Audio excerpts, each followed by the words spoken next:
estão disponíveis para leitura os comentários do Novo Testamento e do Antigo Testamento de João Nelson Darby. Estão nos formatos de livro, e-book, também aplicativo para o celular Android.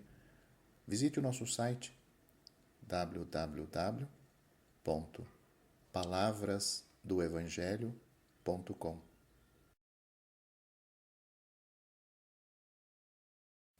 Os Salmos 23 e 24 interpretam-se, de algum modo, a eles mesmos. Encontramos ali a perfeita confiança no pastor, o Eterno, fundada sobre a experiência do que ele é em todas as circunstâncias, e também o caráter daqueles que terão uma parte com Jacó, dois princípios que os Salmos, capítulo 16 e 17, puseram em evidência relativamente a Cristo e que reencontramos num grande número de outros salmos, a saber, a confiança na fidelidade do eterno Deus e a justiça prática que caracteriza aqueles que hão de permanecer na santa morada de Deus no tempo da sua glória milenária. Mas o Senhor toma ali lugar como Rei de glória, e isto dá-nos o lado divino, em toda a sua perfeição, no caminho seguido pelo Senhor e do resultado manifestado na glória terrestre, pelo que respeita ao remanescente, a Cristo e ao Deus Pai. Encontramos também o testemunho precioso para nós que, por um lado, Cristo tem o seu lugar e a sua parte com os fiéis no caminho que Deus lhes traçou, e, por outro lado, ele, Cristo, tem com o eterno Deus, porque ele, Cristo, era realmente homem e realmente Deus. Mas entramos um pouco mais nos pormenores. No Salmo 23, o que tranquiliza a alegria, a alma nesse salmo, não é o que o Senhor dá, mas sim o próprio Senhor. Ele faz-nos repousar, porque este é o fruto natural da sua graça em todo o tempo, e assim será também o resultado. Em pastos verdejantes, e guia-nos mansamente a águas tranquilas. Doce e abundante pastagem, lá onde não pode existir nenhuma secura, perfeita segurança para nosso gozo e condução certa para essas frescuras divinas, de que se goza em paz. Tal é a porção dada pelos cuidados do pastor. Mas o que dá toda a confiança e tira todos os temores é ele mesmo. O mal entrou na cena e nós devemos senti-lo em nós próprios. Cristo sentiu-o em tudo o que o rodeou, de modo que pôde ser tomado de uma profunda tristeza e perturbado.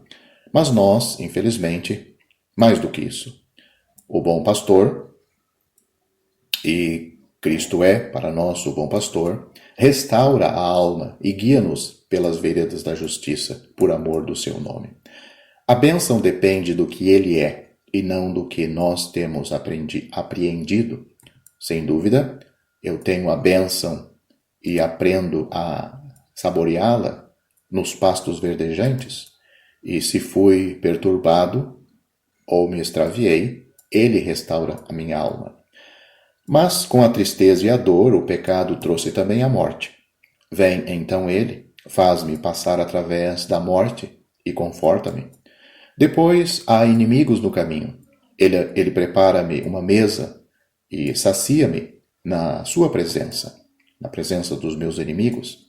Que consolação também para o cristão, uma vez que é do próprio Senhor que eu sou chamado a depender, e não de circunstâncias em que me encontre, posso dizer: unge-me a cabeça com óleo, o meu cálice transborda.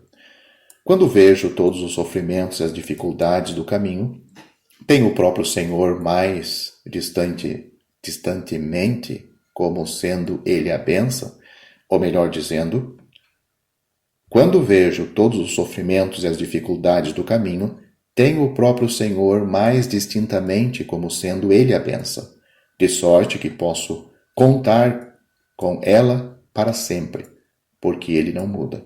Tendo feito a experiência no passado, perante todos os efeitos do poder do inimigo, e sabendo o que o Senhor tem sido para mim nessas circunstâncias, posso contar com a bênção em todo o tempo, tanto no presente como no porvir.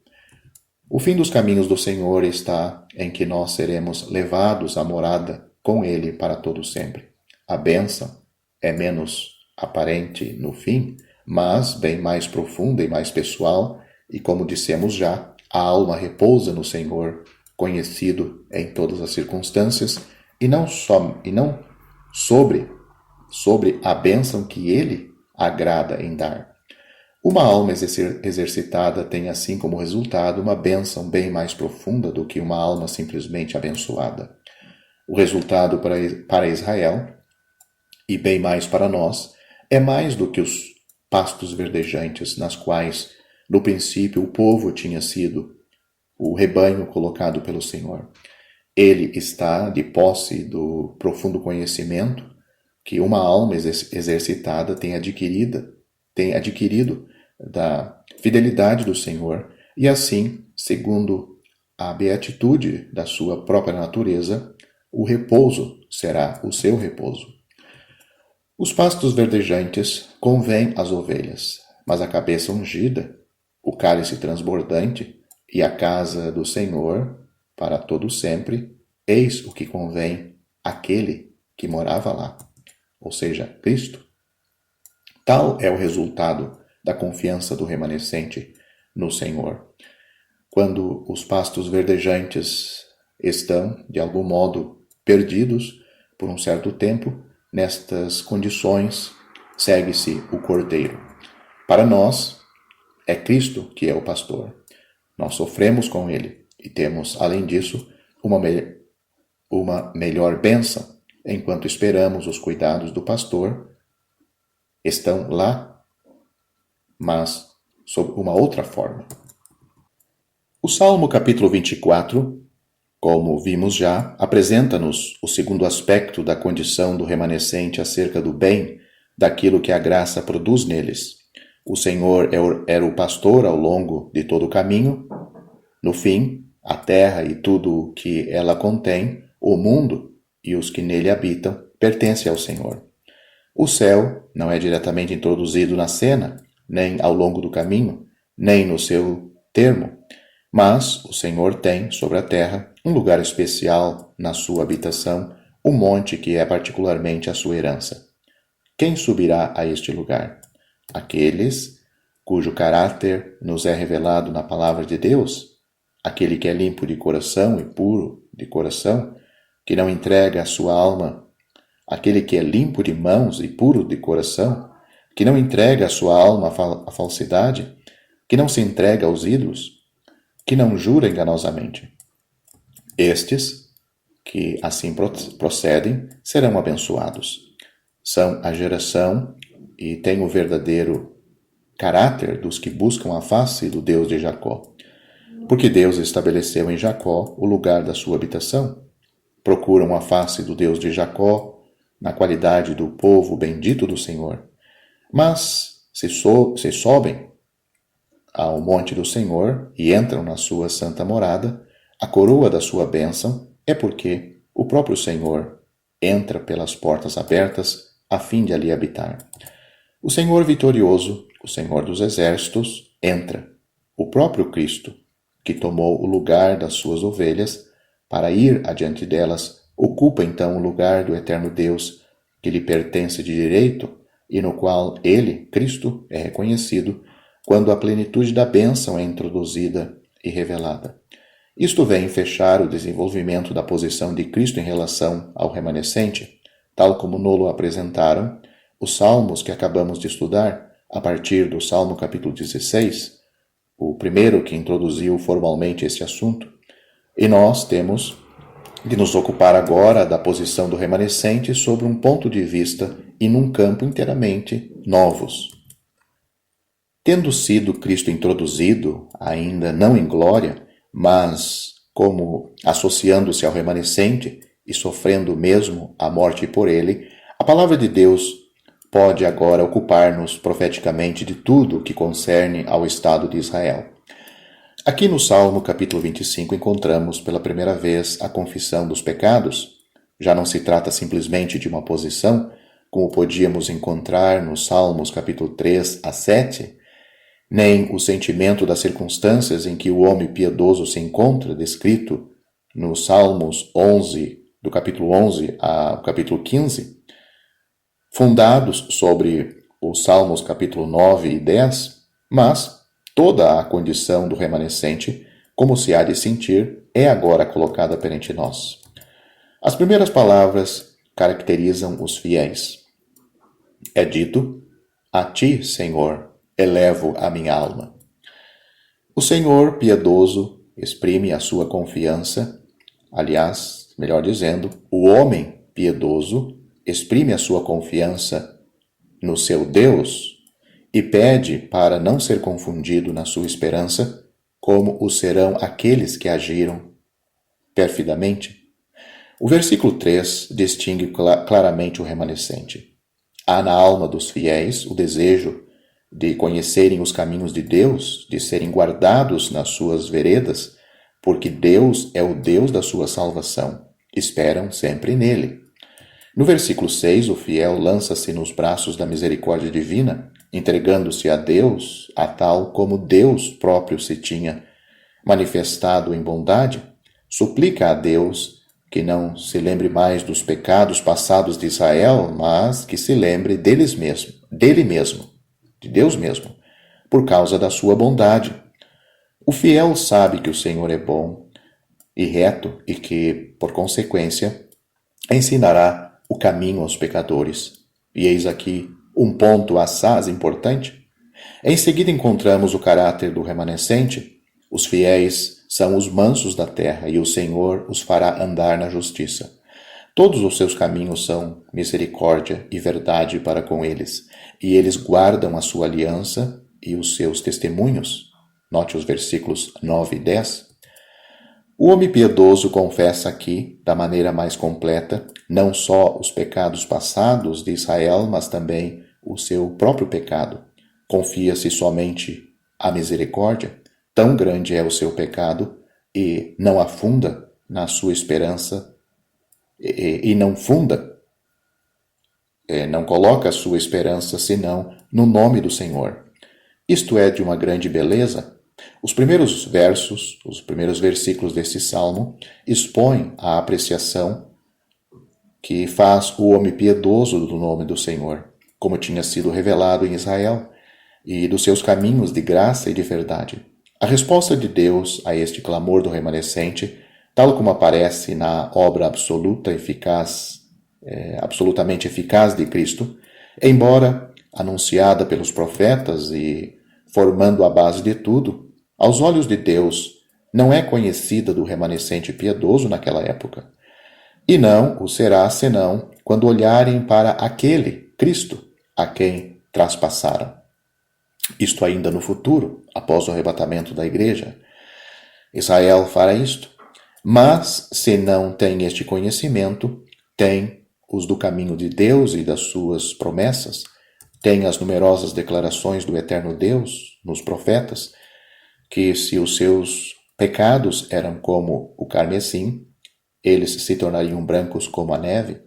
Toda esta revelação está ligada por eles ao nome do Senhor, e é para o Senhor que olham, estando, até um certo ponto, na posição da pobre mulher pecadora antes de ter recebido a resposta do Senhor: vai-te em paz, em Lucas capítulo 7.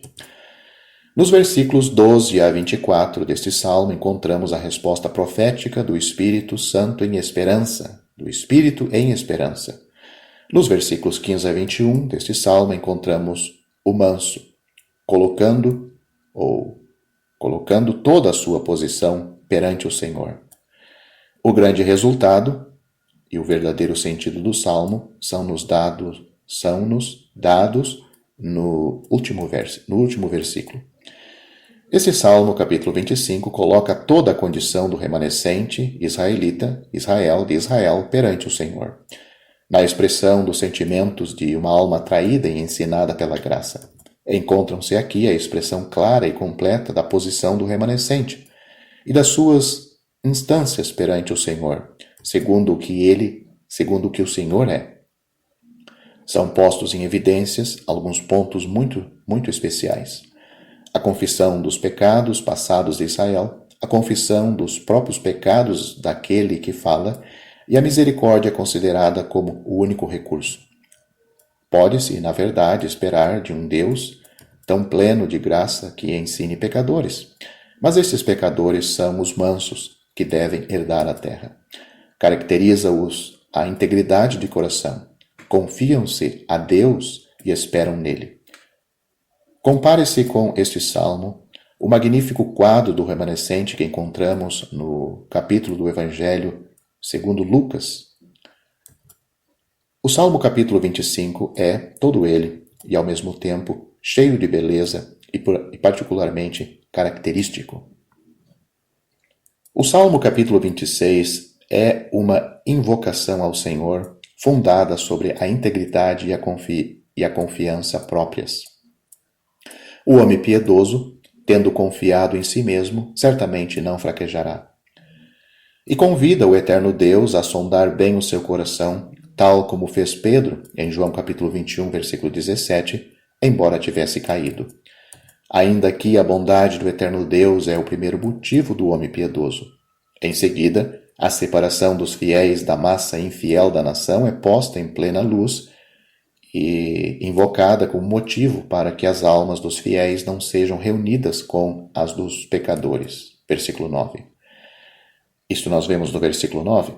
Embora o fiel invoque a sua integridade, procura a redenção e a misericórdia. Sabe que o fim será bênção para ele. O seu pé está posto em caminho plano. Ele louvará o Senhor no meio de toda a congregação reunida. Em substância, a palavra de Deus apresenta-nos aqui a completa separação dos fiéis dentro da nação, e estes fiéis tornam-se a Assembleia de Deus, ou a Igreja. Assim, nestes dois salmos, capítulo 25 e 26, temos a confissão dos pecados e a integridade de que se reclama o homem piedoso, o duplo testemunho da renovação do entendimento. Embora a possibilidade do governo de Deus em perdão e em misericórdia seja fundada sobre a expiação que nos é apresentada no Salmo capítulo 22 e que é plenamente reconhecida pelo Israel em Isaías capítulo 53, posteriormente o tempo desses salmos, o ponto de vista sobre o qual tudo é considerado pelo remanescente nestes dois salmos, é o caráter bem conhecido e o governo de Deus em Israel. Os sentimentos do coração renovados são expressos em relação com este governo, isto é, com os caminhos de Deus. O seu nome é a chave dos seus pensamentos e revela as suas melhores e as suas mais verdadeiras afeições. É a fé de um israelita piedoso nos últimos dias. Toda esta porção do Salmo nos ocupa especialmente do estado moral do remanescente e mais particularmente do estado dos fiéis a respeito do Senhor, das circunstâncias no meio das quais os fiéis se encontram, estando comparativamente menos em vista, embora os inimigos de fora e os transgressores de dentro sejam necessariamente a ocasião dos sentimentos expressos quanto à salvação e à redenção. O coração do fiel tem o segredo de toda a história de Israel e de todos os caminhos de Deus para com seu povo, porque o fiel confia na graça e fez confissão do pecado. Este é o verdadeiro princípio do conhecimento em todo o tempo. E para o remanescente também. Os caminhos de Deus foram e são perfeitos. Invocamo-lo a fim de que ele, Deus, se lembre das suas compaixões e não dos pecados da juventude do seu povo. Apresentam a Deus os inimigos do povo. A esperança do perdão é fundada sobre o nome do eterno Deus. Está ligada, como vimos, com o seu governo. Os fiéis ainda não volveram os seus olhares para Cristo, nem compreenderam a expiação. O fiel, no seu comportamento, procura a direção do eterno Deus e conta com a sua fidelidade. Apresenta todos os seus pecados, todas as suas aflições, todos os seus inimigos, francamente, ao Senhor. Pode considerar e espera as graças da aliança, porque Deus se encontra realmente ao pé de um pecador que, de coração reto, confessa o seu pecado. O Salmo capítulo 27 divide-se em duas partes, apresentando-nos, em seguida, nos dois últimos versos, o resultado do ensino de Deus na alma do fiel. A primeira parte, versículos 1 a 6, é a expressão da confiança absoluta do crente, seja quais forem os seus inimigos, e a segunda parte, dos versículos 7 ao versículo 12, o grito da sua angústia.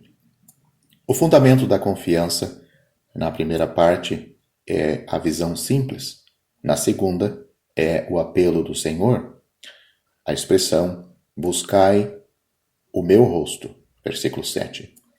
Os inimigos do exterior, ou os opressores de dentro, porque o remanescente encontrará ambos contra si, um exército inteiro ou a guerra aberta, não lhe inspiram nenhum temor. O Senhor é a luz e a salvação da sua alma.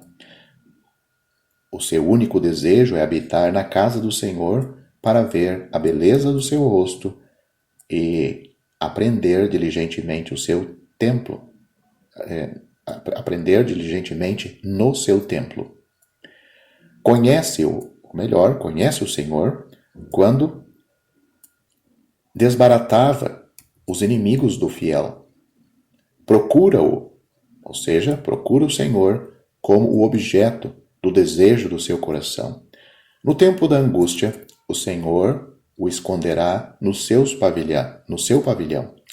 Os inimigos que o atacarem não serão para ele senão uma ocasião de exaltar a sua cabeça acima deles, e então oferecerá sacrifícios de júbilos, oferecerá sacrifício de júbilo e cantará louvores ao Senhor. Mas as coisas mudam a partir do versículo 7. Já não encontramos o fiel pensando no Senhor pela fé, encontramo-lo clamando ao Senhor na sua aflição. Já não invoca a sua integridade perante o Senhor, lembrando-se apenas de que o Senhor disse: buscai o meu rosto. Depois de ter falado assim, o Senhor ainda esconderá o seu rosto? O fiel pede que o Senhor o conduza num caminho direito. Há integridade no seu coração, mas o que o ocupa é aquilo para que Deus o chama. No fim, procura e espera com confiança a salvação temporal na terra dos viventes. Enquanto espera, tem de confiar-se pacientemente ao Senhor, que intervirá no tempo conveniente e fortificará o seu coração. Temos aqui um quadro instrutivo que vem juntar-se ao que já aprendemos acerca da condição do remanescente fiel. A confiança abstrata dos fiéis é a base. A confiança abstrata dos fiéis e a base da sua esperança quando estão em angústia e lhes é necessário confiarem-se ao Senhor são aqui colocadas perante nós. O judeu piedoso, no tempo da angústia que vem sobre a nação, pede que não seja confundido com os malfeitores. Está tão realmente mergulhado na mesma aflição que eles, que se o Senhor não intervier em seu favor, a mesma morte o tragará. Pede o julgamento dos malfeitores. Eles desprezam o Senhor, e o Senhor lhes retribuirá segundo as suas obras. Os salmos não fornecem ao remanescente apenas a expressão do clamor da sua angústia, mas também o testemunho de que o Senhor ouviu esse clamor. O coração confia-se ao Senhor, encontra socorro, e daí a alegria e o louvor, daí resulta a alegria e o louvor. Então o Messias é plenamente associado com o justo. O eterno Deus é a força dos fiéis, ele é a força do Messias. Uma vez estabelecido isto, o desejo profético do homem piedoso, segundo o Espírito de Cristo, é apresentado ao eterno Deus a fim de que ele salve o seu povo e abençoe a sua herança, porque a fé nas bênçãos e nas relações de aliança se encontram ao longo de todos estes salmos. Apacente o seu povo e o exalte eternamente. Esses são o sentimento e suas expressões. Serem salvos, abençoados, alimentados e ensinados eternamente, eis o que os fiéis esperam da intervenção do Senhor em poder. Vimos nos Salmos 25 e 26 os grandes princípios morais da confiança em Deus, mesmo na confissão dos pecados, e a integridade, enquanto que nos Salmos, que acabamos de nos ocupar, somos colocados mais em face do sentimento pessoal da condição dos fiéis e do fundamento da sua relação com Deus. O sentimento de que falamos manifesta-se de uma maneira admirável no único desejo que enche o coração no começo do Salmo 27 e, em outro lugar, nesta tocante invocação, tu me disseste que buscasse o teu rosto.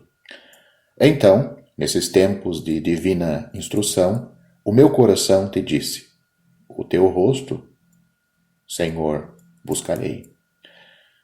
Senhor, desviarias tu o teu rosto de mim agora, que estou na angústia, quando tu mesmo me ensinas a buscar o teu rosto e a me confiar em ti? A verdade é a mesma no princípio e no fim. Somente a primeira parte do salmo é a expressão do desejo, do único desejo que possui o coração, ao passo que na segunda, a exortação de Deus a procurarem o seu rosto torna-se o recurso do coração. O próprio Deus é o refúgio do fiel e tem-no ensinado a procurá-lo. No Salmo capítulo 28, o peso do mal oprime mais o coração. Pede o juízo e o remanescente e que o remanescente seja separado dos malfeitores. Esta separação caracteriza todo o testemunho de Deus em relação com o Messias vindouro, e este fato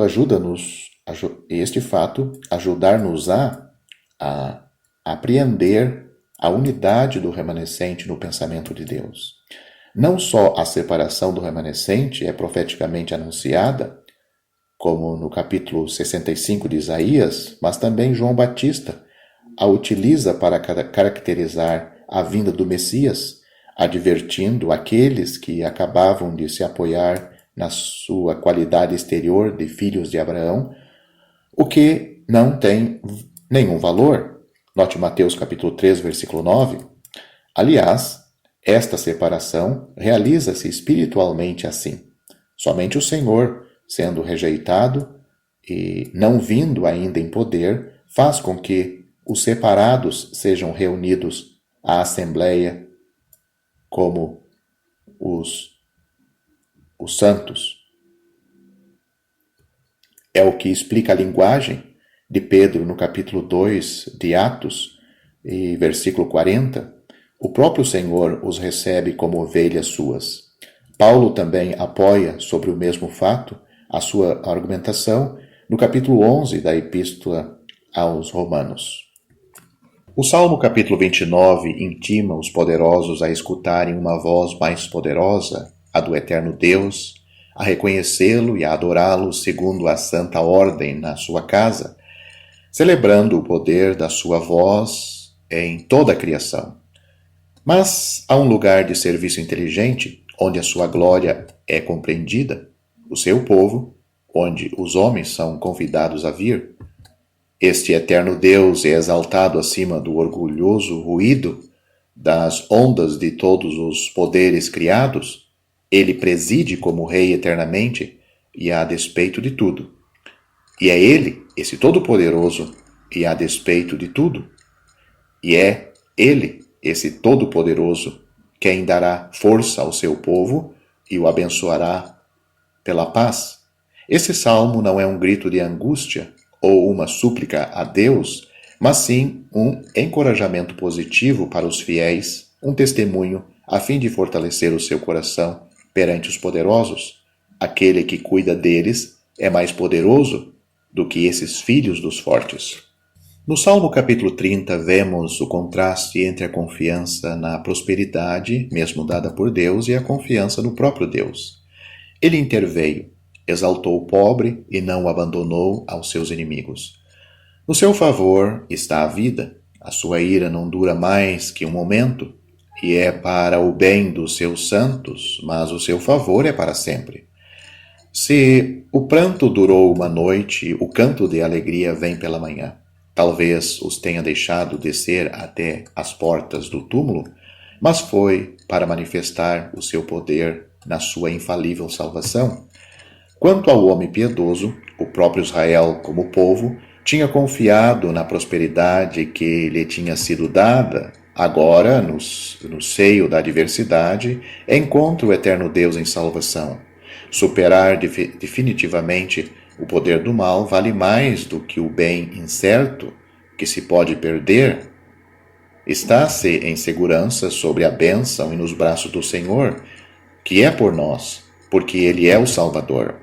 Vemos claramente aqui que o povo de que se trata é um povo vivo, que deve ser abençoado sobre a terra, versículos 3 e 9. Embora pudesse haver graças análogas em todos os tempos, porque também há um governo de Deus para os cristãos, haverá perigo ao fazer-se a aplicação desse salmo aos santos de hoje. Trata-se aqui de uma libertação temporal para gozar da paz neste mundo.